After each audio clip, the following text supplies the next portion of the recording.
বেতন তো ভাই কমে না, কেনার মতো জনগণের স্বস্তি ভাইরে মিলে না, স্বস্তি ভাইরে মিলে না।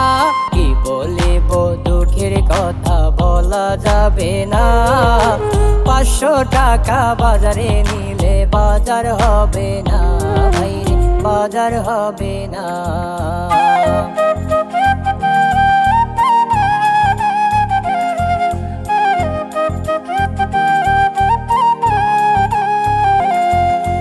বড় মাছ তো কিনতে গিয়ে কিনতে ভাইরে পারি না, ছোট মাছ তো কিনে নিয়ে বোঝাই সবাই শান্ত না, বোঝাই সবাই শান্ত না। কি বলিব দুঃখের কথা বলা যাবে না।